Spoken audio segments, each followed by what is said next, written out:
সাহাব, আমরা কিছুক্ষণ আগেই কিন্তু শুনছিলাম জাতির উদ্দেশ্যে প্রধান উপদেষ্টা ভাষণ দিচ্ছিলেন 8টা 20 থেকে প্রায় 8টা 55 মিনিট পর্যন্ত, অর্থাৎ 35 মিনিটের একটি লম্বা ভাষণ তিনি দিয়েছেন এবং সেখানে জাতির উদ্দেশ্যে জুলাই ঘোষণাপত্র নিয়েও তিনি আবার আলোচনা করেছেন। এবং সবচেয়ে বড় ব্যাপার হচ্ছে বহুল প্রত্যাশিত বা বহুল আলোচিত যে বিষয় সেটি হচ্ছে নির্বাচন। নির্বাচনের তারিখ বা নির্বাচন কবে নাগাদ হতে পারে সেটি তিনি আরেকটু সুনির্দিষ্টভাবে কিন্তু তার ভাষণে জানিয়েছেন।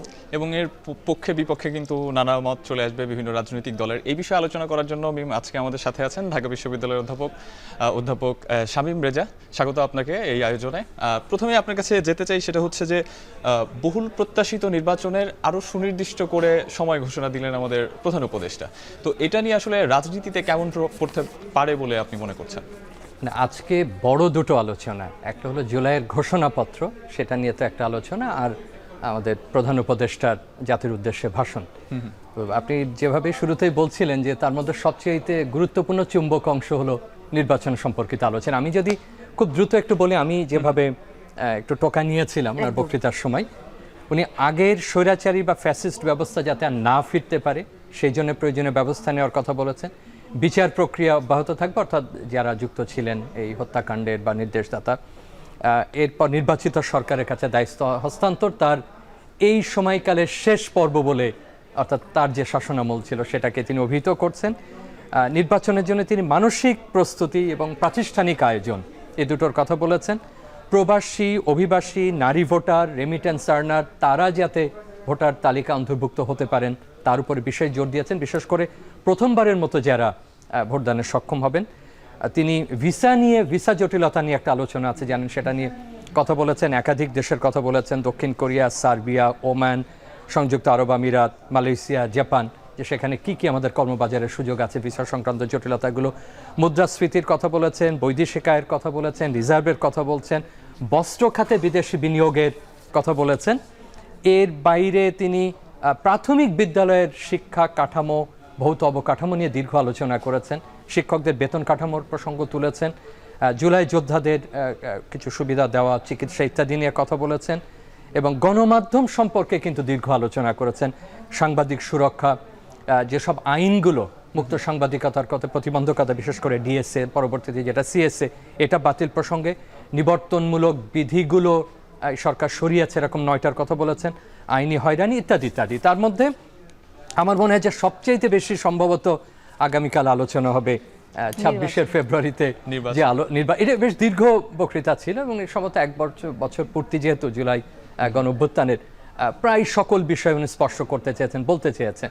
কিন্তু আমার মনে হয় যে অন্যতম আলোচনা আপনারাও যেটা বলছিলেন, এখন আপনার কথাতেই আসি যে আগের আলোচনা থেকে আরো এক ধাপ অগ্রসর হয়ে স্পষ্টতর করেছে, মানে একটু সুনির্দিষ্ট আরো একটু সুনির্দিষ্ট হয়েছে। যে আগেও কিন্তু আমরা এই ধরনের আলোচনা শুনেছি যে আমরা এই মাসের পরে যাব না, আমরা প্রয়োজনীয় নির্দেশ দিচ্ছি। এই আলোচনা কিন্তু আমরা একাধিকবার শুনেছি।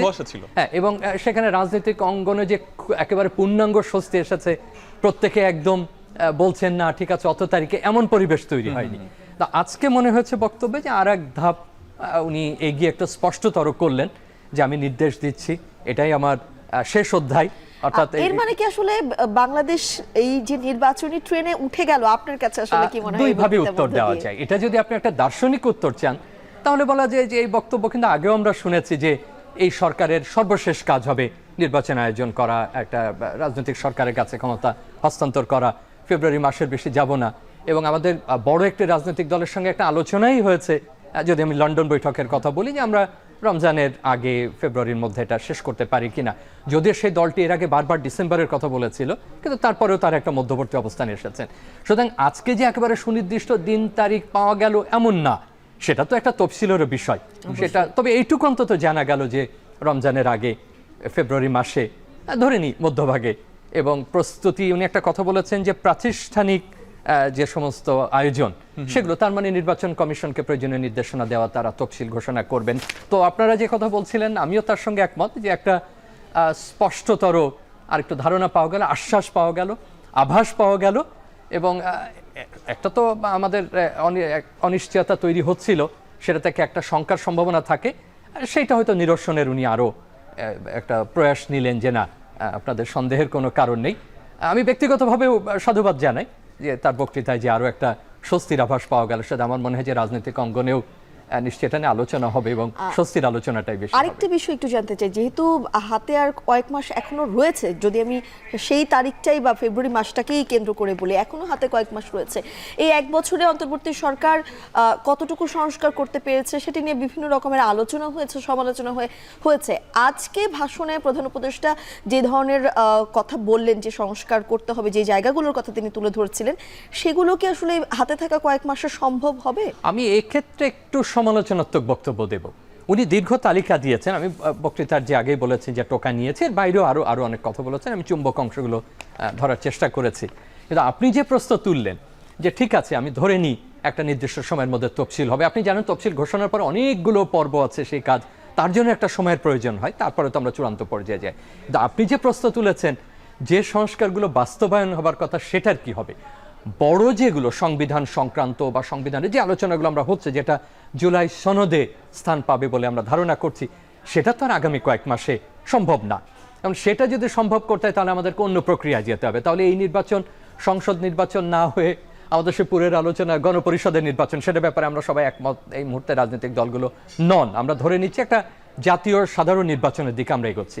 আপনার প্রশ্নের উত্তর এইভাবে দেব যে টাস্ক ফোর্স যে সংস্কারের জায়গাগুলো চিহ্নিত করেছে এবং শ্বেতপত্রে যে জায়গাগুলো আমরা এনেছি, সেখানে একেবারে ব্যাংকিং সেক্টর থেকে শুরু করে শিক্ষা পর্যন্ত সেখানে কথা বলা হয়েছে।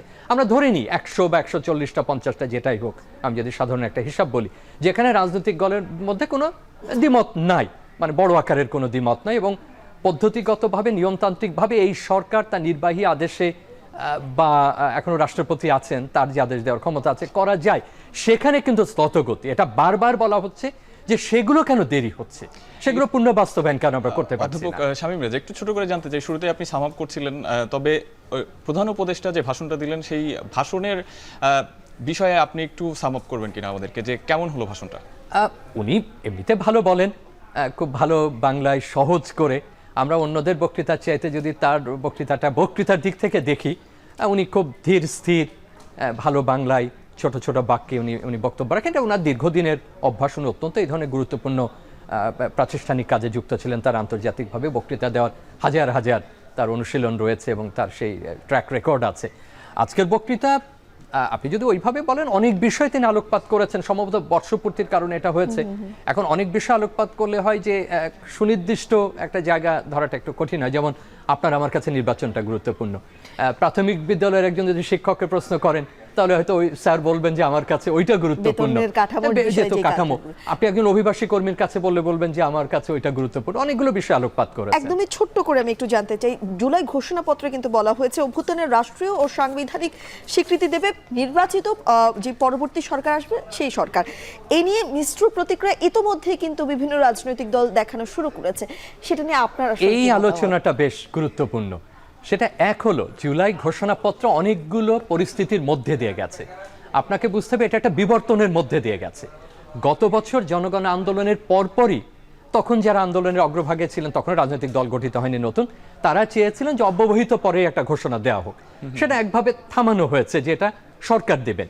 এটা নিয়ে দীর্ঘ আলোচনা হতে হতে হতে এর মধ্যে আমরা ঐক্যমতের আলোচনা করেছি, সংস্কারের আলোচনা করেছি, এটা দীর্ঘগত 1 বছর ধরে আমরা আলোচনা করছি। এখন কিন্তু আগের মাত্রা এটা নাই, এটার মাত্রাগত পরিবর্তন হয়েছে, এটার অবস্থানগত পরিবর্তন হয়েছে, এটার গুণগত পরিবর্তন হয়েছে। শেষ পর্যন্ত আবারও তারা বললেন যে এটা আমরা দেব যদি আপনারা না দিতে পারে। কিন্তু যখন আমরা দেব তখন মনে রাখতে হবে একটা দলও কিন্তু গঠিত হয়েছে। এখন আমরা বলতে এনসিপি আছে, বৈষম্য বিরোধী বিলোপ হলেও সে একটা পর্যায়ে আছে, তার আবার বিভিন্ন আদর্শিক দল গঠিত হয়েছে, অন্য রাজনৈতিক দলগুলো আছে। সুতরাং এখন ঘোষণাপত্রটা এই মুহূর্তে যদি বলা হয় আমাকে, আমি নিজেও প্রশ্ন করবো এটা কি সকল রাজনৈতিক দল তারা কি কিছু কিছু বিষয় সরকারকে সুপারিশ করেছেন তার ভিত্তিতে হলো? কিন্তু আজকে তো কথা শুনে মনে হচ্ছে যে তারা এমনভাবে বলছেন যেন তারা সবকিছু জানেন না। কেউ কেউ বলছেন যে তারা এটা পাননি। এটা এর মোট 28টা ধারা আছে, বা আমি যদি পয়েন্ট বলি, এটাতে ঠিক ওইভাবে লেখা হয়নি। তো 28টা কি তার মানে সকলের সম্মতিতে হয়নি, কিংবা তারা জানতেন না? কেউ বলছেন হাতে পাননি, কেউ বলেছেন পরে প্রতিক্রিয়া দেবেন, কিন্তু তারা উপস্থিত ছিলেন প্রত্যেকে। অধ্যাপক শামীম রেজা, আমরা যখনই আপনার সঙ্গে কথা বলি প্রশ্নের ঝুলি অনেক বড় হতে থাকে, আলাপচারিতাও বড় হতে থাকে, কিন্তু সময় স্বল্পতায় শেষ করতে হয়। আমার মানে খুব দ্রুত যদি আমাকে 10 সেকেন্ড দেওয়া যায়, সেটা না বললেই না। আমি দুটো প্রধান জায়গার উপর আলোকপাত করব। একটা হচ্ছে সুরক্ষা দেবার ব্যাপারে, যে যারাই অভ্যুত্থানের নেতৃস্থানীয় ছিলেন, যারা এখন অংশগ্রহণ করেছেন, তাদের একটা আইনি সুরক্ষার প্রয়োজন পড়বে। কিন্তু মনে রাখতে হবে ঘোষণাতেই কিন্তু আইনি সুরক্ষাটা হয় না। আর দ্বিতীয় যে কথাটা ছিল, যে আলোচনাটা ছিল, এটা কি প্রিয়াম্বলে বা আমাদের সংবিধানে সেখানে যুক্ত হবে? বড় রাজনৈতিক দল বলেছিল কোনো যে এটা না, আমরা একটা রেফারেন্স হিসাবে তফসিলে রাখবো। তো এখন পর্যন্ত মনে হচ্ছে এটা তফসিলে সন্নিবেশিত করবার ব্যাপারেই বোধহয় একটা, সেটা সবাই কিভাবে মত দেবেন এবং সুরক্ষার জন্য আইনি বিধানের প্রয়োজন পড়ে। কিন্তু মনে রাখতে হবে এটা ঘোষণাপত্র, যেটা আইন উপদেষ্টা কিছুটা স্পষ্ট করেছেন, আমাদের দর্শন, আমাদের চিন্তা ভাবনা, তার প্রতিফলন। কিন্তু আইনি বিষয়টা, সাংবিধানিক বিষয়টা কিন্তু আর একটা স্তরের। আপনাকে অনেক ধন্যবাদ আমাদের সঙ্গে রাতের আয়োজনে যুক্ত হওয়ার জন্য। ধন্যবাদ। মূলত